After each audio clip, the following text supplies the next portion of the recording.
You guys are going to have to listen quickly tonight because we're going to start at midnight on Friday and go all the way to sundown on Friday. So let's just jump right into it. So Friday, early morning, about early morning, we're talking about midnight, really. Probably very soon after midnight, we get to the betrayal and arrest of Jesus. And so Judas arrives with a great crowd. Let's just kind of look at the scriptures here on your front page here. Judas, who betrayed him, also knew the place because Jesus often met there with his disciples. So Judas took a company of soldiers and some officials from the chief priests and the Pharisees and came there with lanterns, torches, and weapons. His betrayer had given them a signal. The one I kiss, he said, he's the one. Arrest him and take him away under guard. So when he came, immediately he went up to Jesus and said, Rabbi, and kissed him. And so it's interesting because it says that Judas arrived with a company of soldiers and some officials from the chief priests. And so the overkill nature of this scene is in a way ironic. He has hundreds of soldiers that he has gathered together, plus people from the chief priests, guards from the chief priests, servants from the chief priests. These people with swords and clubs and torches, coming out to arrest Jesus. Jesus was never violent except whenever he, made a whip and ran him out of the temple, which, may have been fresh in their mind because that was just a couple days ago. But, these are men who are obviously not fighters, soldiers that they're coming to arrest. And so it's kind of ironic how overkill this is, that Judas has amassed this army, this small army, to come to arrest Jesus. And what we'll see is that really, even though this army comes to arrest Jesus, it's Jesus who hands himself over to the soldiers. And so Judas betrays Jesus with a kiss. It's ironic there also because a kiss is a sign of brotherhood and affection, and Jesus notes the irony. Jesus says in Luke 22:48, so on your page, Jesus said to him, Judas, are you betraying the Son of Man with a kiss? Let's keep going and reading the scriptures. Then Jesus, knowing everything that was about to happen to him, went out and said to them, who is it that you're seeking? Jesus from Nazareth, they answered. I am he, which is ego eimi, which is the same thing Brother David's been talking about on Sunday mornings. When Jesus says, I am the bread of life, ego eimi is the Greek version of saying Yahweh. I am Yahweh, basically is what he's saying. Whenever he said that, when Jesus told them, I am he, they stepped back and fell to the ground. So just the power of him saying his name knocked the army to the ground. And so just imagine this army has come to him with weapons, to arrest him. And they just say, he just says, oh, that's me. And it's like Thor just hit his hammer on the ground and everybody, goes flying back. And so, it's ironic that this army has come to arrest Jesus and Jesus has the power to just speak a word and, to say a helping verb and they all fall down. And so he says, I told you I am he, so if you're looking for me, let these men go. And this was to fulfill the words he had said, I have not lost one of those you had given me, which he had prayed in the garden just earlier. And so Jesus demonstrates his authority as he directs the action. He tells Judas to do what he came to do. He identifies himself to the guards, and he tells the guards to let his disciples go. So even though they've come to him with an army, Jesus is still in charge. He is still in control of everything that's happening, of the timing of all of this. And so as the soldiers approach, Peter draws a sword. He cuts off an ear of Malchus, the high priest's servant. Jesus immediately rebukes Peter and then heals Malchus by touching his ear and healing it. If you've ever seen the Passion of the Christ movie, this is a very powerful scene. As Malchus is just kind of dazed there, and Jesus reaches up, and heals his ear, and Malchus just kind of stays there while they arrest Jesus and carry him off. A lot of the times whenever we see somebody's name who was not just an original disciple of Jesus, but we have their name in the story, a lot of times scholars believe that that's because they became a disciple of Jesus. So you can imagine if you were Malchus, dude chops off your ear with a sword, and Jesus is, rebukes Peter and then picks your ear up off the ground and heals you, you might start believing that he is who he said he was. So it makes sense that Malchus would likely become a disciple of Jesus. Jesus comments on the ridiculousness of the great crowd. If you skip down, he said there at the bottom of the first page of Scripture, Jesus responded, no more of this. Touching his ear, he healed him. Then Jesus said to the chief priests, temple police, and elders who had come for him, Have you come out with swords and clubs as if I were a criminal? Every day while I was with you in the temple, you have never laid a hand on me, but this is your hour in the dominion of darkness. So it basically says, look, I have been accessible and available for you to arrest me every single day. I've been in the temple. You could have just came up and arrested me right there. So he's just kind of noticing the irony, but he understands that they had to come in the cover and the safety of darkness while the crowds and the multitudes were asleep. That was the only way that they could arrest him. And so at this point, all the disciples run away and abandon Jesus. And so remember, just, this is all taking place outside of the power of the Sanhedrin. Remember, the Sanhedrin's plan was to arrest Jesus after all the people had gone home. They said, we'll do it after the Passover feast, after the Feast of the Unleavened Bread. So they didn't want to do this when everybody was still there, but God is in control. And so Judas came to betray Jesus at Jesus' command from the Last Supper. Jesus said, go do what you're supposed to do. And so Jesus is orchestrating all these things. God is in control, not the Sanhedrin. And so that's the arrest of Jesus, but then that leads to the informal trial of Jesus. And so as we look through this, Jesus is actually going to go through 6 trials over this period of time. 3 Jewish trials and 3 Roman trials. And so the first one is just an informal Jewish trial. One thing that I don't write in the notes, but you might want to write down, is it was actually illegal to hold a trial at night. And so the first 2 Jewish trials are actually illegal by Jewish law. And so by them convening the Sanhedrin at night, they were breaking the law in order to convict Jesus. So Jesus is arrested in the Garden of Gethsemane, which is right up here on the map. And this is just a likely direction that they would have taken him, right around this way, to Caiaphas' house. Now, they actually take him to Annas' house first, who was the former high priest. I'm not real sure where his house is, but right here about is where Caiaphas' house is. So this is where he would eventually end up. So he's first taken to Annas' house, I guess is how I should have put that. He's the former high priest and the father-in-law to Caiaphas, the current high priest. It's possible that Annas was the mastermind behind this whole arrest. He was still very powerful, very prominent religious leader. Annas questions Jesus about his teaching and his followers. He's trying to find reason to condemn him to death. Just once again, they're trying to trap Jesus into saying something that will get him in trouble. But Jesus answers, hey, every day I've been teaching in the synagogues and in the temples. You know what I teach. You've heard everything that I have to say. And while he's doing that, a guard perceives that as disrespect, so he strikes Jesus on the face. Jesus defends himself and says, he didn't disrespect Annas. Exodus 22:28 says that you're not supposed to disrespect your religious leaders, your elders. And so Jesus maintains his innocence, and then Annas is done with him, so he sends him on to Caiaphas. And so this begins a more formal Jewish trial of Jesus, which is on the back of your second page of your timeline there. And I put that this is more formal because this still isn't the official trial. But at this point, we see that the Sanhedrin is coming together.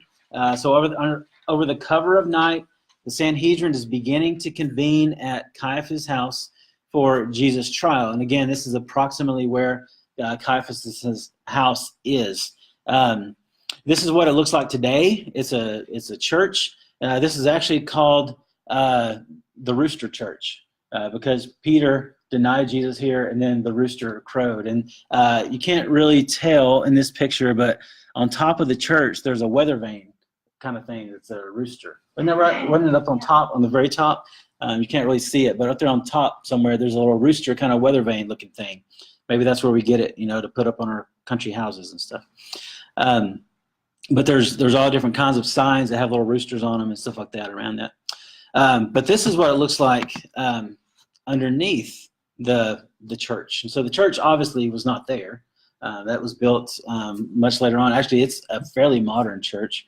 But this is what it looks like underneath. And so this is would have been the religious jail, the Jewish high priest jail, so to speak. So Jesus would have likely been brought to Caiaphas' house and put down in one of these jail cells during his trials. And I don't know if you can see there's these little holes right here. There's one right there. There's one right there. And these little holes they have those in various places. And that's what they would have used to tie somebody's hands up and to bind them so that they could beat them down there in the prison. And then even down further below, there's just a cell that's deep and down where they could have kept somebody and keep them occupied. And so we got to see this whenever we went to Israel, and it's a pretty humbling place whenever you're down there.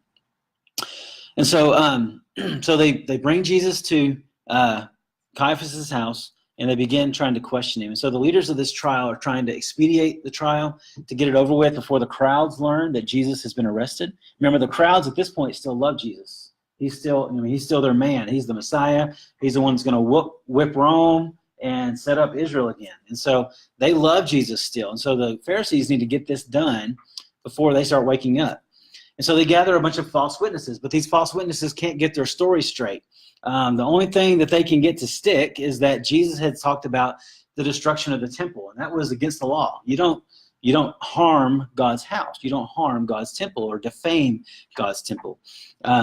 If you remember, if you go to the book of Acts, whenever Paul comes back from his third missionary journey, he is in the temple and he's performing a vow, a Jewish vow, and some of the Jews who don't like him because he's talking about Jesus and teaching about Jesus stir up controversy about him by saying that he brought Gentiles into the temple court, which would have defiled the temple. And so he gets arrested. People start trying to kill him and all this kind of stuff because he would have defiled the temple. And so Jesus, by talking about the destruction of the temple, they're saying that he was threatening it. Like maybe he was going to get a mob and go, tear down the temple.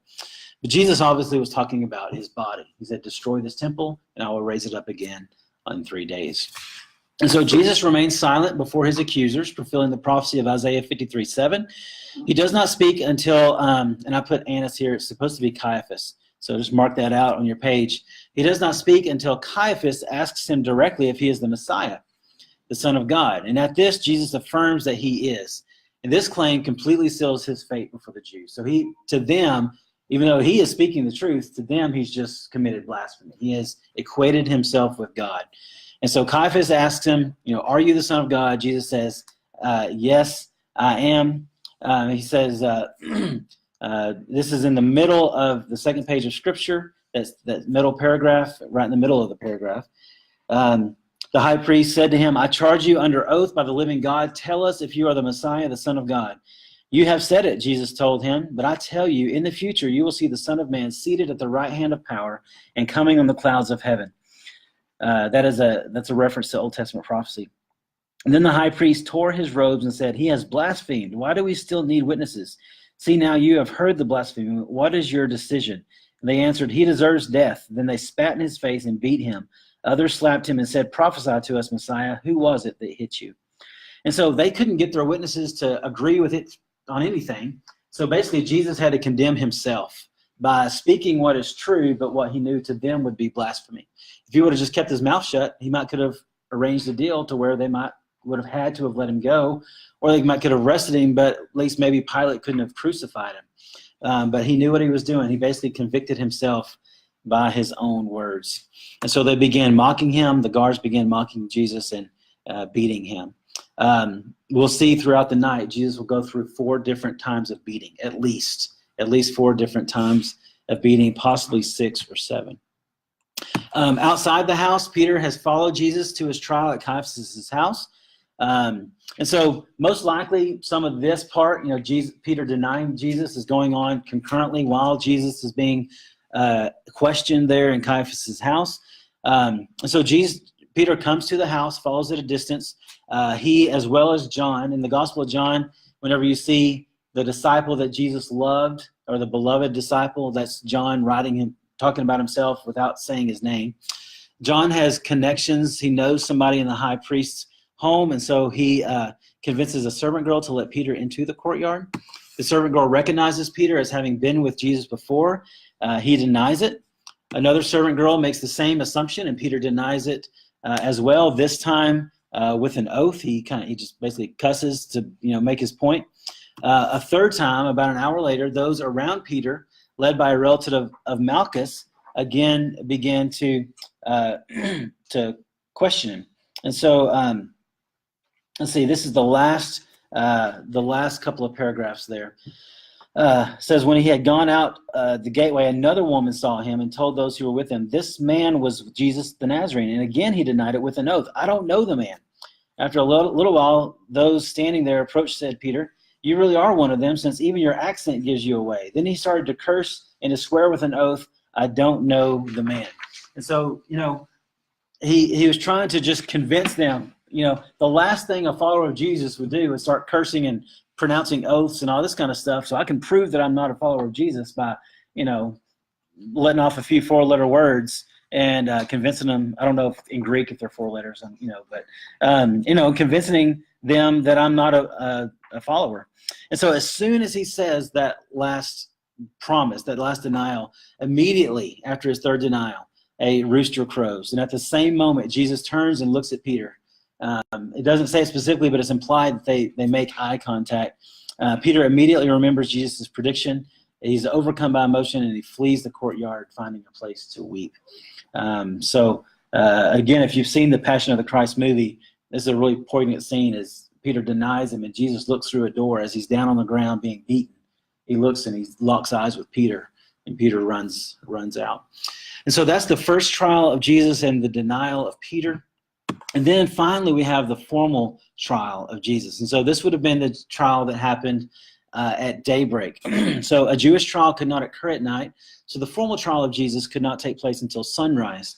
At this point, a quorum of the Sanhedrin gathered to formally pronounce Jesus guilty of blasphemy and insurrection. And so the second paragraph there on your the third page of Scripture. When daylight came, the elders of the people, both the chief priests and scribes, convened and brought him before their Sanhedrin.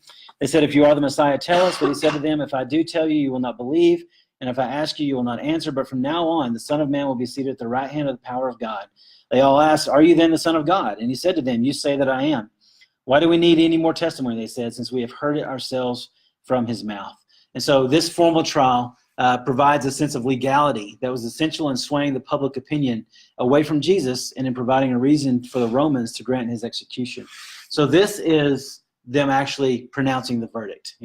All the other stuff was just sort of getting the ball rolling, but at this point, it's daybreak. They can make a real legal decision.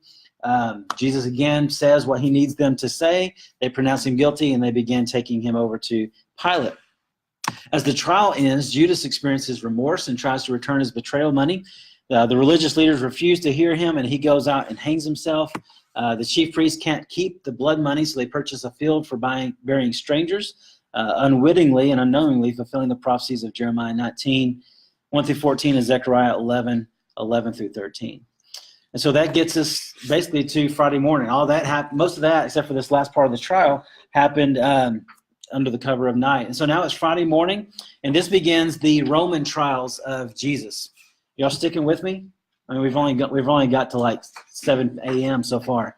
We still got 12 hours to go. And so this is the first Roman trial of Jesus before Pilate. And so at this point, it's early morning.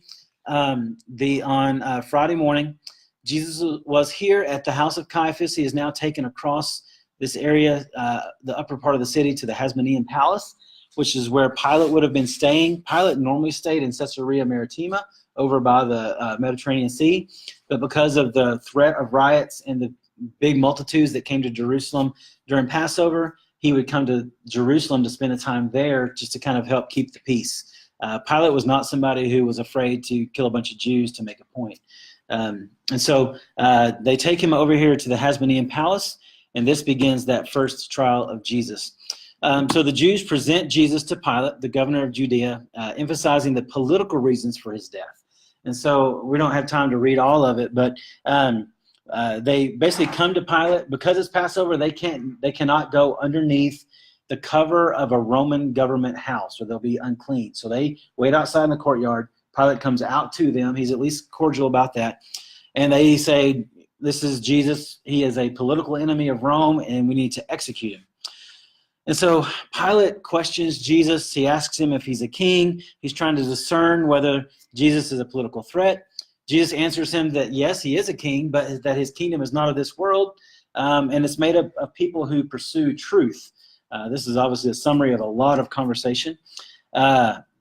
This is where Pilate ironically asks Jesus, what is truth? And it's ironic because he asks truth embodied in Jesus Christ. What is truth? And so Pilate quickly ascertains that Jesus is not a threat and that the Jews are just acting out of envy. And so he's amazed that Jesus is not trying to defend himself. And so he thinks Jesus is innocent but doesn't need to be executed. And so he tells him that he finds no reason for this man to be, no grounds for the charges in this man. But along the way, he discovers that he's from Galilee. So Galilee is actually underneath the governing rulership of Herod Antipas, one of Herod the Great's sons. And so he's like, well, I can get out of this. I will just send this Jesus guy over to Herod. Let Herod deal with it. So he sends Jesus over to Herod, hoping that Herod will give a verdict. And so this leads to the second Roman trial of Jesus, the one before Herod. This would have taken place over here in this area, which was one of Herod's palaces. So he just kind of cuts across the upper city and goes over here to Herod's palace. So Herod has heard of Jesus, and Herod is nuts. He is crazy.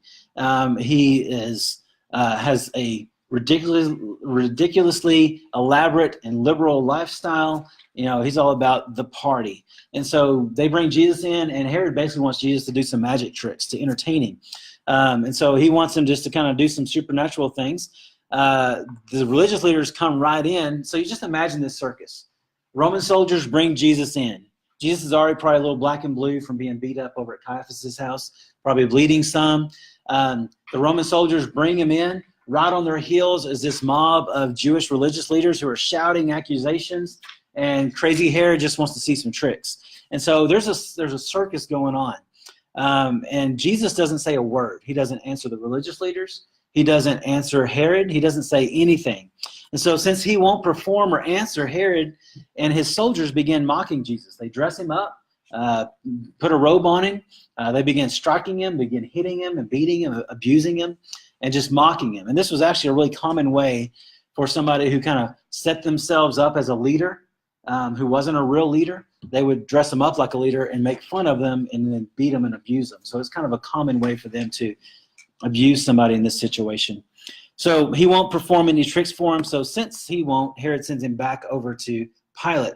And the scripture notes, Luke does, that after sending him back to Pilate, that Herod and Pilate become friends that day. Before that, they were enemies, but because they mutually made fun of and mocked and shared this issue over Jesus, they became friends. So this leads back to the Roman trial, the third Roman trial, the one before Pilate. And this one, this one is the stuff of it's a really amazing story. We're going to try to read a lot of this. And I just want you to imagine yourself as Pilate. I want you to really pay attention to Pilate, because Pilate very obviously knows Jesus is innocent. He does not want to kill Jesus. He does not want to execute Jesus. And it's interesting to me because Pilate had no problems executing somebody, but he tries so hard to not execute Jesus. And so Jesus has come back over to the Hasmonean palace. So he's going from over here back over here. Just imagine all this walking that he's doing. He's endured his second beating. Beat first at Caiaphas' house, now beat over at Herod's palace as well. So when Pilate receives Jesus back, he says that he and Herod, he tells the religious leaders, we have found nothing wrong with Jesus. And so this is the middle of that page there, Luke 23, 4 through 16, the second part of that. Pilate called together the chief priests, the leaders, and the people, and said to them, you have brought me this man as one who misleads the people. But in fact, after examining him in your presence, I have found no grounds to charge this man with those things you accuse him of. Neither has Herod, because he sent him back to us. Clearly, he has done nothing to deserve death. Therefore, I'll have him whipped and then release him. And so basically he says, look, there's nothing guilty, no guilt in this man. But to make you happy, I'll beat him and then I'll turn him loose. And so that's basically his decision, but the Jewish leaders refuse his decision. So the next paragraph talks about this thing that he usually does. And so at the festival, Pilate, whoever the Roman governor was, would release for somebody a prisoner whom they had requested. So there was one named Barabbas who was in prison. Barabbas, he was in prison with rebels who had committed murder during the rebellion.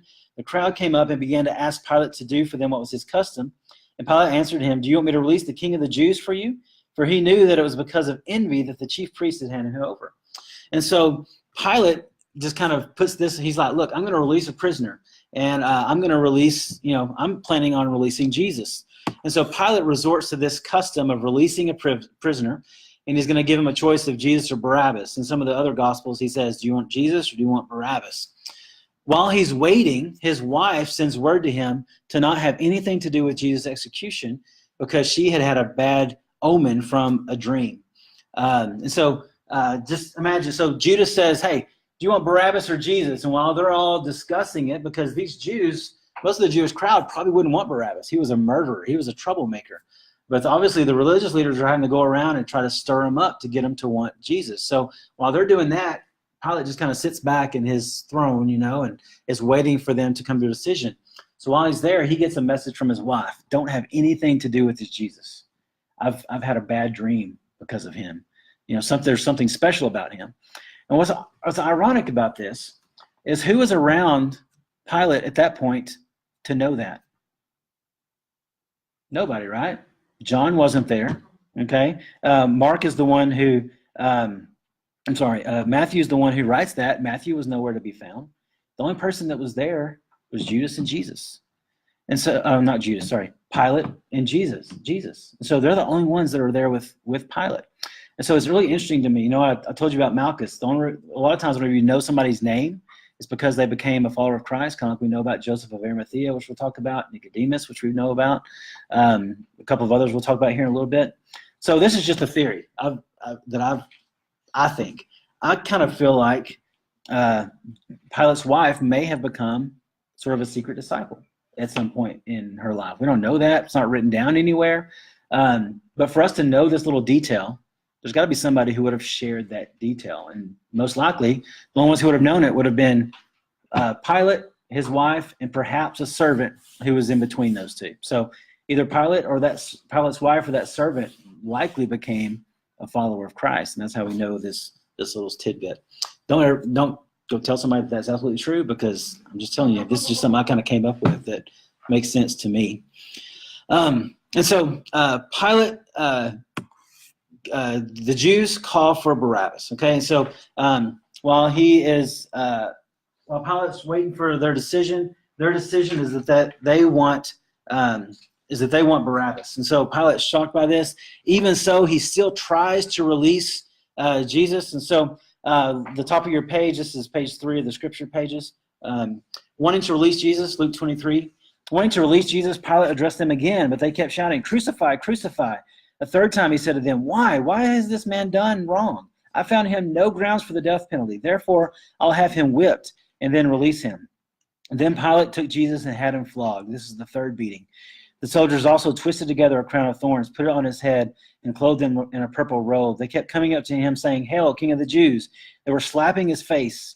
Pilate went outside again and said, "Look, I'm bringing him out to you to let you know I found no grounds for charging him." Then Jesus came out wearing the crown of thorns and the purple robe. Pilate said to them, "Here is the man." When the chief priests and the temple servants saw him, they shouted, "Crucify, crucify." Pilate responded, "Take him and crucify him yourselves, since I found no grounds for charging him." This was him trying to just sort of dismiss him, because he knew they couldn't do that. "We have a law," the Jews replied to him, "and according to that law, he ought to die, and because he made himself the Son of God." When Pilate heard this statement, he was even more afraid than ever. He went back into the headquarters and asked Jesus, "Where are you from?" But Jesus did not give him an answer. So Pilate said to him, "Do you refuse to speak to me? Don't you know that I have the authority to release you and the authority to crucify you?" Jesus said, this is Jesus, "You would have no authority over me at all," Jesus answered him, "if it had not been given to you from above. This is why the one who handed me over to you has the greater sin." From that moment, Pilate kept trying to release him. But the Jews shouted, "If you release this man, you are not Caesar's friend. Anyone who makes himself a king opposes Caesar." When Pilate heard these words, he brought Jesus outside. He sat down on the judge's seat in a place called the Stone Pavement. It was the preparation day for the Passover, and it was about noon. Then he told the Jews, "Here is your king." They shouted, take him away, crucify him." Pilate said to them, "Should I crucify your king? We have no king but Caesar," the chief priests answered. So just imagine Pilate in this situation. He's trying to release Jesus. And the Pharisees say, he's got to be killed because he's declared that he's the Son of God. And then Pilate comes in, he's like, wait, Jesus, where are you from? And Jesus had already told him, my kingdom is not of this world, right? If it were so, then my people would come and fight for me. My kingdom is not of this world. And he says, where are you from? And Jesus wouldn't answer him. He's like, don't you understand? I've got the authority to kill you or let you go. And Jesus says, no. You have no authority except what's been given to you from heaven. And so Pilate is hearing one group say, this man needs to be killed. And he's hearing Jesus not deny that he is divine. And so Pilate's in a situation where he's got to choose to either incite a riot or kill a god. I mean, how would you like to be in that situation? And so Pilate continually tries to release Jesus. And I don't believe it's because he believed in Jesus. He just didn't want to kill God, right? He didn't want to kill a god. This could be a Roman god that he doesn't know about, and he doesn't want to be responsible for killing him. But the crowds continue to cry out for Jesus to be crucified. Pilate asserts his authority over Jesus. Jesus denies that. Pilate tries to release him again, but the Jewish leaders put that political pressure on him by saying, if you don't kill him, you're not a friend of Caesar. Then Pilate asks if he should crucify their king, and the religious leaders, the chief priests, okay? The chief priests say, we have no king but Caesar. And so they publicly declare in front of the Roman leaders, in front of the whole crowd that have gathered around, God is not our king, Caesar is our king.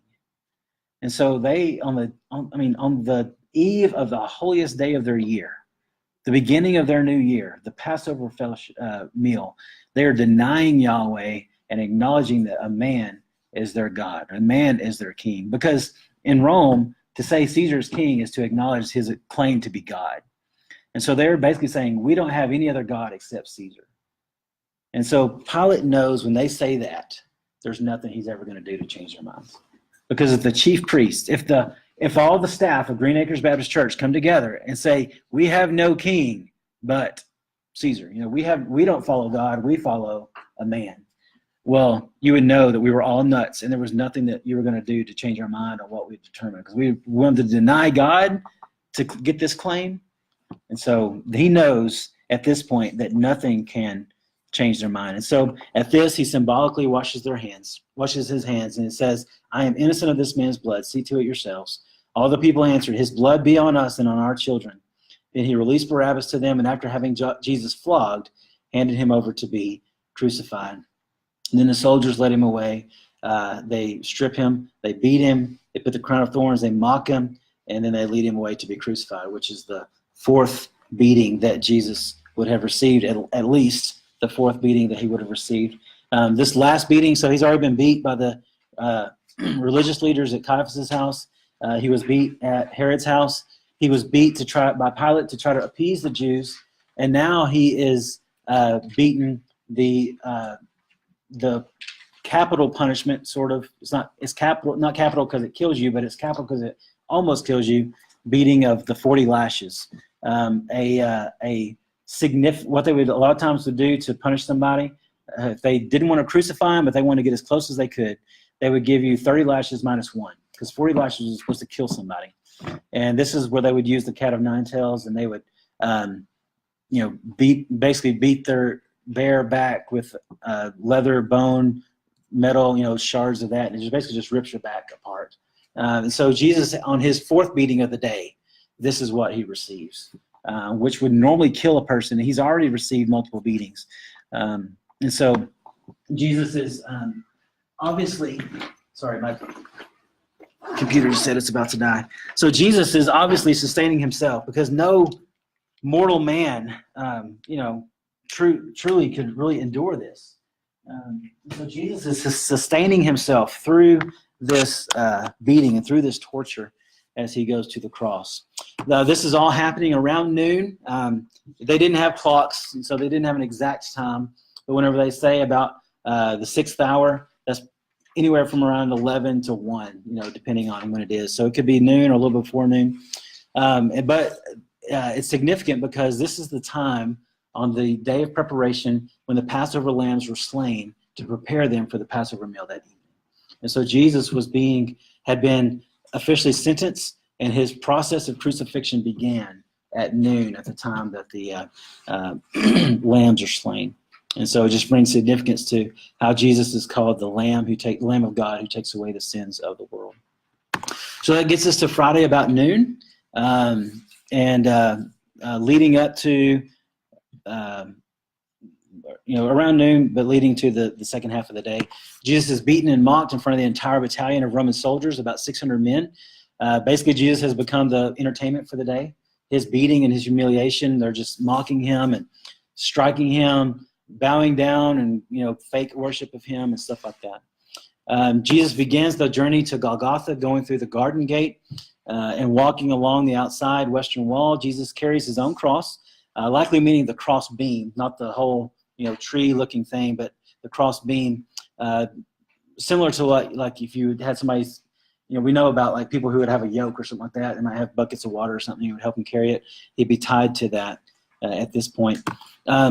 This is the traditional direction that he would have gone. It's called the Via Dolorosa, and so a lot of people believe he was taken over here to the fortress, and that's where he was beaten.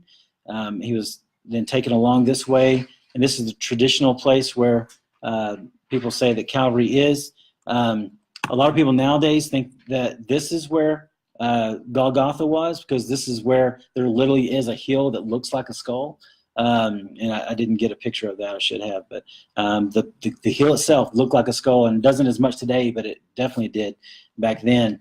And right next to it, there's a garden tomb. And so today, if you go to Israel, especially if you go with Brother David or some over there, they'll take you here, because this is where there's a garden tomb, and right next to it is a hill that looks like a skull.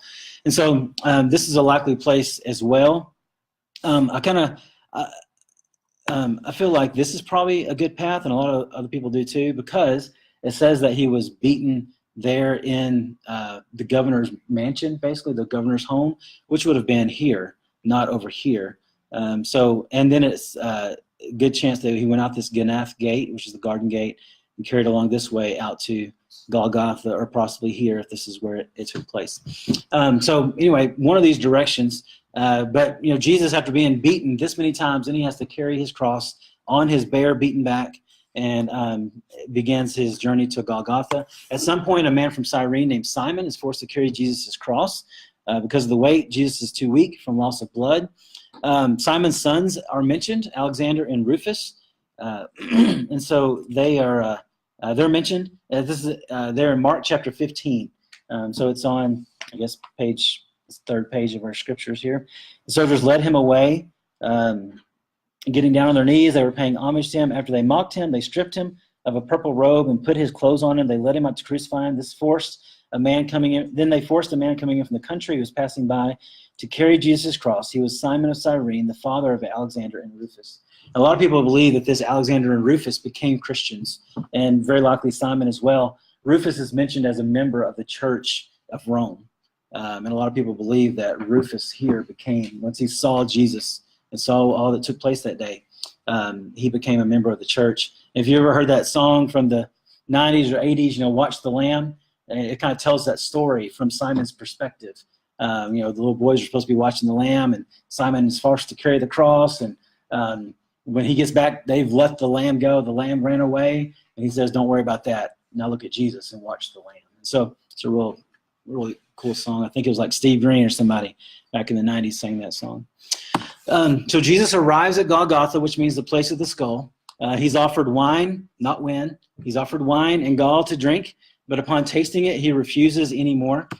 Jesus is crucified, nailed to the cross. The gospel authors don't describe the method of crucifixion, likely because that would be very familiar to all their first century writers.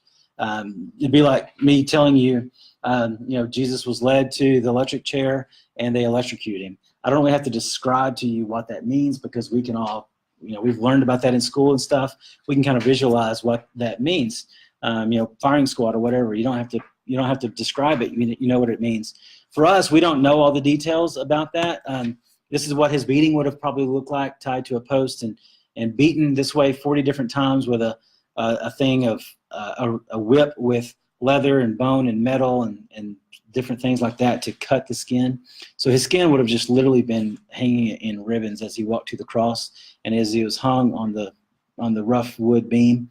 Whenever he was nailed, it would have been nailed not really in his hands, but they considered everything from here down, your wrist, to be a part of your hands, and so likely through the wrists, getting those bones, those arteries, because if you nailed through the hand, it would pull out, and so you'd have to be here because that is a stronger area.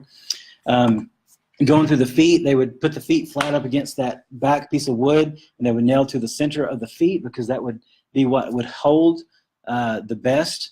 And then he would have been hanging something like this, to where your knees have to be bent. So it wouldn't have been hung straight out, straight and taut. The reason they did that is because in order to breathe, you would have to literally pull yourself up on the nails and stand up on the nails of your feet and then pull up on the nails of your hand to get a breath, and then to let your breath out, you would have to let your weight down. And so with every breath Jesus took, literally he was pulling on those nails, his back rubbing on the tree to get a breath and then to let it out, to get a breath and let it out. And the way that most people usually died is by suffocation, not from bleeding or from the nails, but because you get so weak you can't pull yourself up to take a breath, and you literally suffocate there on the cross. And that's why later on you'll see that they were told to come by and break the other criminals' legs. That's so that they can't push themselves up and they will suffocate quicker. And so people who were likely passing by on the road continue to mock Jesus as he hangs on the cross. As they do that, as they're mocking him, Jesus prays for his crucifiers and mockers, asking God to forgive them because they don't understand what they're doing. And then Jesus' mother Mary and a few other women and John are there at the cross. Jesus asks John to care for his mother, and John notes that from that day forward she lived in his house. Jesus is crucified between two thieves, fulfilling the prophecy of Isaiah 53:12. They initially both join in the mockery until one of them has a change of heart and acknowledges Jesus' innocence and his deity. He asks Jesus to remember him in the kingdom, implying faith in Jesus, and Jesus assures that they will both be together that day in paradise. Pilate puts the charges against Jesus. This is just to make it official. Pilate had to have a reason to crucify Jesus, and so he puts Jesus of Nazareth, the King of the Jews, as somewhat of a mockery of the Jews, but also as the charge of Jesus, because he had to have a reason to go through something so gruesome as to execute Jesus. And so by putting a political charge on there that basically Jesus was trying to make himself king, he legitimizes his act of crucifying Jesus, of allowing Jesus to be crucified. The Pharisees actually come to him and ask him to change it, to say that he claimed to be the King of the Jews. And Pilate says, what I've written, I've written. He basically says, I'm not changing it. I've given you everything you want. And so while he's hanging there, the soldiers gamble for Jesus' clothes, fulfilling the prophecy of Psalm 22:18.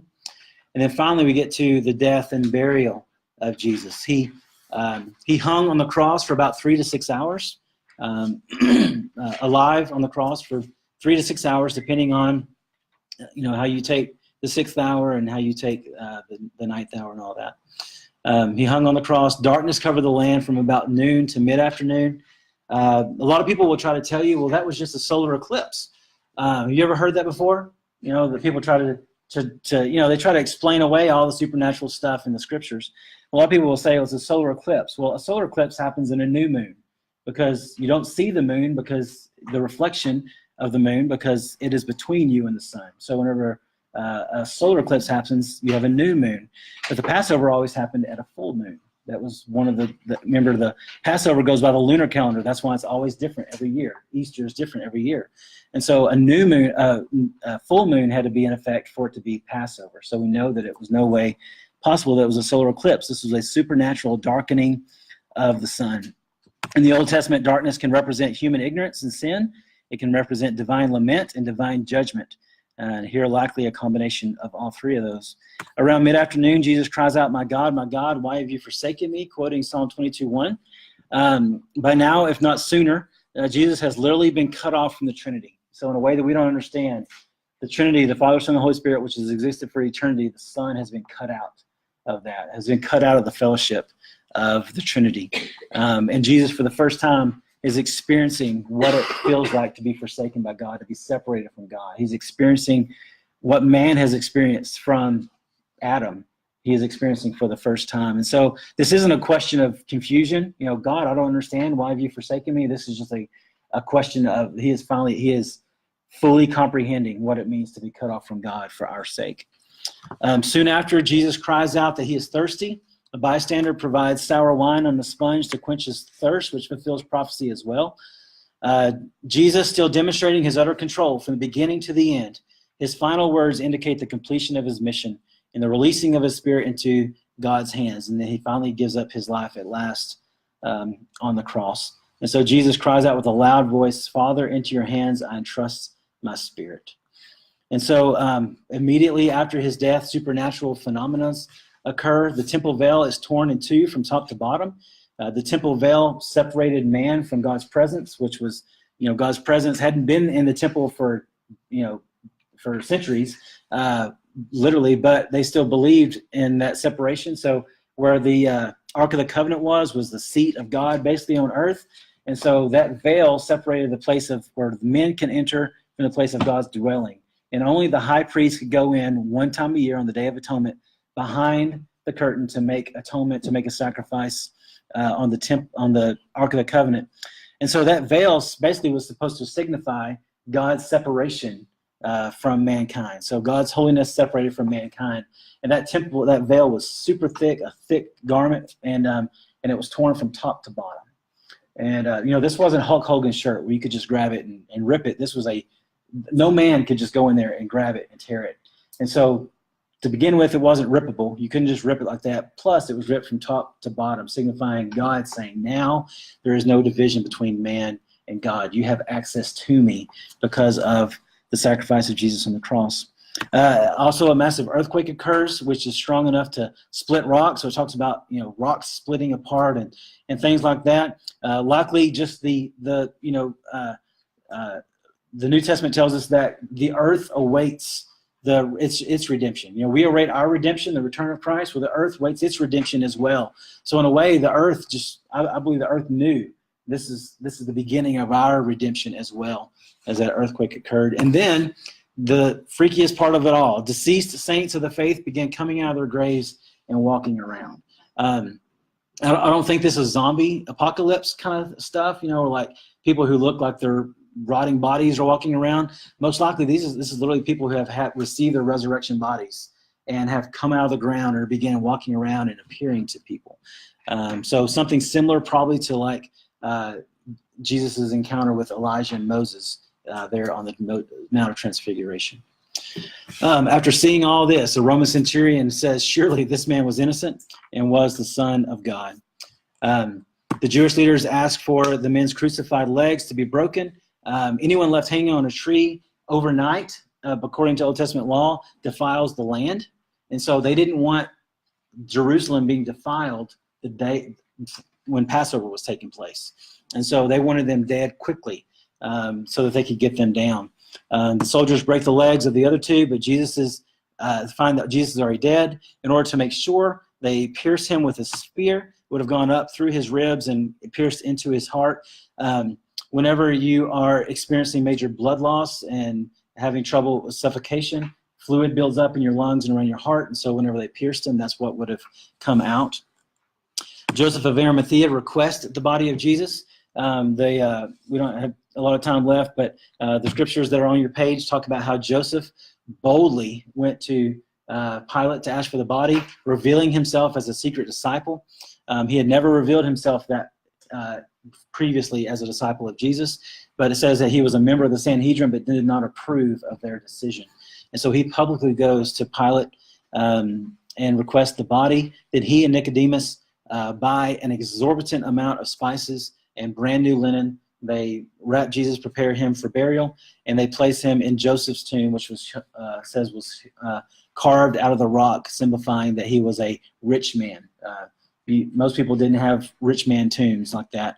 And so this fulfills the prophecy in Isaiah 53:9, which says that he was buried in a rich man's tomb.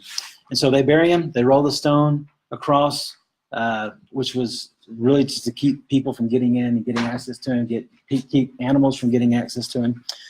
Some of the women take note of where Jesus is, and they plan to come back and prepare his body some more with spices. But it says that they have to rest on the day of Sabbath, because Sabbath is the day of rest, so they were waiting until Sunday so that they can return and prepare Jesus' body. So a lot happened. But man, it's what has really stood out to me is the fact that Jesus did all of this. You know, Jesus' life wasn't taken from him. Jesus' life was offered by him on the cross. And he did everything he had to do in order to make it possible for us to have salvation. He put himself on the cross. He allowed himself to be beaten. He allowed himself to be falsely accused and to be falsely convicted. He sustained his life. God the Father sustained his life all the way to the cross. And he didn't die until he said, it's time. It's finished. Into your hands I commend my spirit. And he breathed his last. It's just amazing to me how Jesus gave his life for us. And we don't need to forget that. You know, if Jesus was willing to endure all that, to go through all that, to make sure the prophecies were fulfilled, to make sure every step was taken, every T was crossed, every I was dotted, to make sure that everything that was necessary for our salvation was accomplished to the T, no matter what it cost. If he was willing to do that for us, how could we ever hold back anything that he asks us to do for him? And I know for me, that's just really what this has spoken to me about. So hopefully that can be an encouragement to you, a challenge to you as well, that we need to give everything we have for Christ, because he literally gave everything he had for us, and all the way to the very end. Well, it's 7 o'clock, so let me pray for us, and we'll be done.